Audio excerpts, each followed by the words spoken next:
nombre es Diego Luis Montero Marulanda y hoy voy a desarrollar el reto 4, centrado en el análisis comparativo de dos escenarios jurídicos distintos en los que se estudia la responsabilidad médica, la jurisdicción contenciosa administrativa y la jurisdicción penal. Vamos a estudiar las dos, la contenciosa administrativa y la jurisdicción penal en la responsabilidad médica. El objetivo de este trabajo es identificar los puntos de convergencia y divergencia entre ambos regímenes y comprender cómo conceptos como el daño, la antijuricidad, el nexo causal, la dogmática penal y el deber objetivo de cuidado orientan las decisiones de los jueces en cada caso. Para lograrlo, analizaremos dos sentencias muy concretas. Primero, la resolución número 324 del 2013 dictada por la Jurisdicción Contenciosa Administrativa. El caso penal número 1772-1201-41-625 con sentencia del 30 de septiembre del 2014 en el proceso contra la médica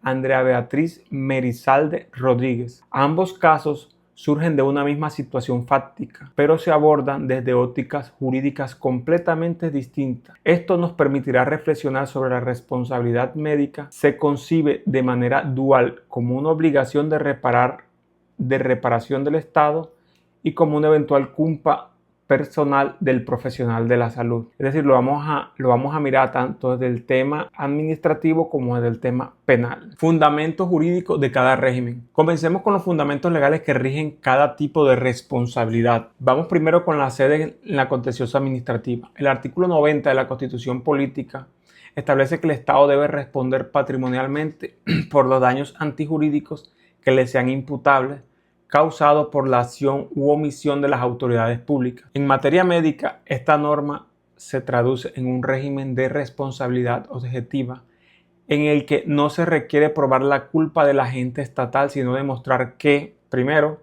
se produjo un daño cierto y antijurídico.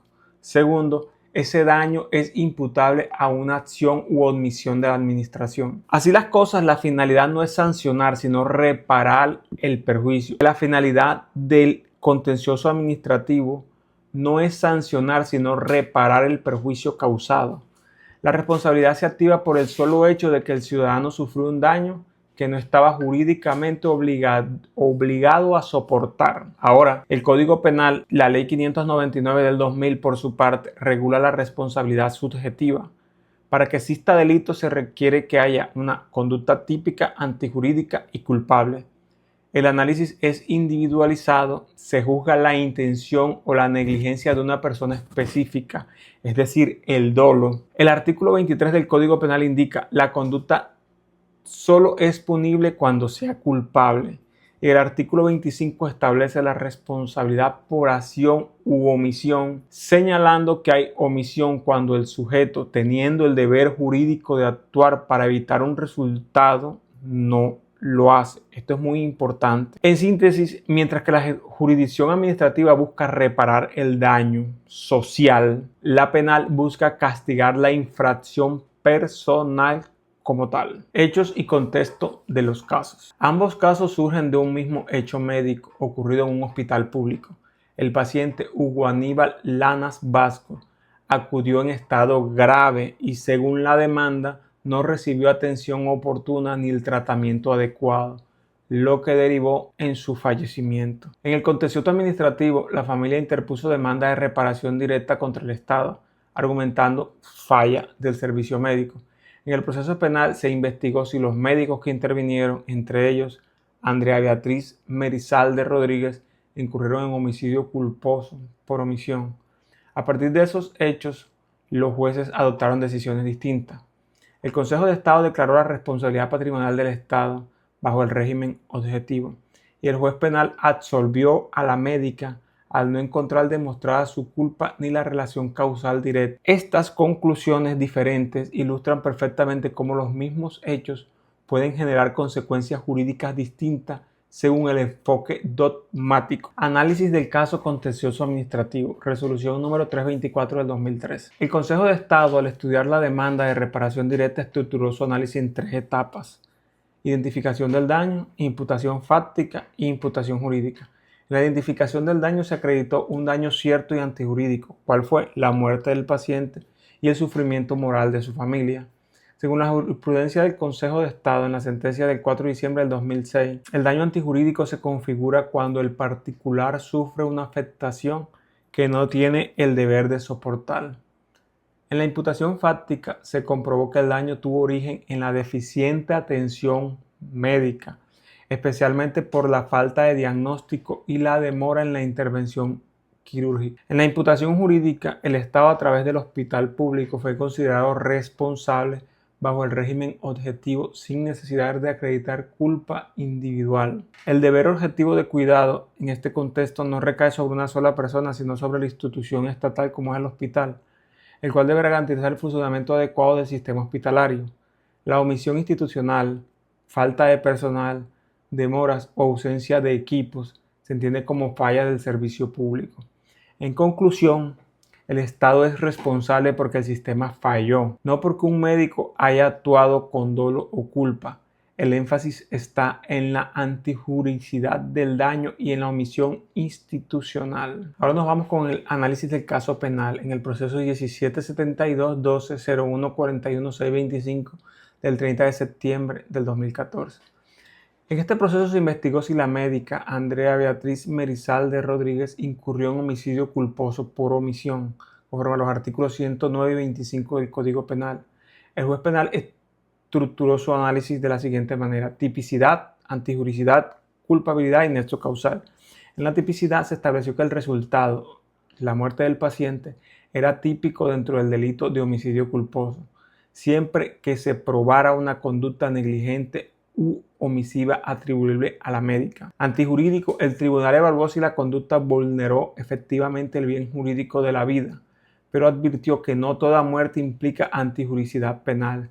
Debe mostrarse que el médico actuó fuera de la lex artis. Culpabilidad. En este punto radicó la absolución. El juez consideró que no se probó que la médica tuviera un deber de actuar específico que de haberse cumplido habría evitado el resultado. Es decir, la relación de causalidad no se acreditó con certeza. Y en el nexo causal se aplicó la teoría de la causalidad adecuada y la posición de garante, pero se concluyó que la médica no estaba en condiciones materiales de evitar el desenlace, es decir, la muerte. En consecuencia, el fallo absolutorio al considerar que el resultado fue consecuencia de un conjunto de factores institucionales no atribuibles a una sola persona, deciden absolver a la médica. Es decir, que en este caso, en lo que ya hemos mirado, en el caso administrativo, sí fue culpable ¿quién? La institución como tal, pero de manera individual en lo penal, la médico no fue culpable, fue absuelta. Comparación dogmática, daño, antijuricidad, causalidad y deber de cuidado. Vamos con el daño. En lo contencioso, el daño se concibe como antijurídico irreparable, incluso sin culpa. En lo penal, el daño, la muerte no basta. Debe demostrarse que fue causado por una conducta culpable. En lo antijurídico, comparemos el contencioso del penal. En el contencioso, el daño antijurídico es objetivo. Basta con demostrar que no debía soportarse. En lo penal, la antijuricidad es material. Exige demostrar la lesión de un bien jurídico con violación de la lex artis. En el nexo causal, en el contencioso, basta una relación razonable de causalidad entre el actuar estatal y el daño. En lo penal se exige certeza comprobatoria del nexo causal. Sin prueba directa no hay condena. Deber objetivo de cuidado. En lo administrativo, este deber es institucional, recae sobre el Estado como garante del servicio público de salud. En lo penal es personal y deriva de la posición de garante del médico, quien debe actuar conforme a la lex artis ab off. Ahora hagamos unas conclusiones generales. En la jurisdicción del contencioso administrativo, la responsabilidad médica del Estado se basa en la antijuricidad del daño y la imputación objetiva, no en la culpa. En la jurisdicción penal, la responsabilidad se construye sobre la culpabilidad y el deber de cuidado es individual. El deber objetivo de cuidado en lo administrativo es institucional y en lo penal es personal y técnico. En el caso analizado, el Estado fue condenado por omisión institucional, mientras que la médica fue absuelta por falta de nexo causal individual. Estas decisiones, aunque divergentes, no son contradictorias, responden a fines distintos. El primero busca reparar y el segundo sancionar. El análisis comparado demuestra que la responsabilidad médica es un fenómeno interdisciplinario combina derecho, ética, medicina y política pública. En conclusión, ambos regímenes revelan dos caras de una misma moneda: la búsqueda de justicia frente al sufrimiento humano. El contencioso administrativo repara lo que el Estado permitió que ocurriera. El derecho penal sanciona cuando una persona por descuido o negligencia causa daño a otro, pero cuando ninguno asume responsabilidad, la víctima queda doblemente desprotegida. Por eso es fundamental que las decisiones administrativas y penales dialoguen entre sí y que los jueces comprendan que detrás de cada expediente hay una historia de vida y una dignidad humana. En medicina, la omisión puede ser tan letal como la acción, y en derecho la indiferencia puede ser tan grave como la culpa.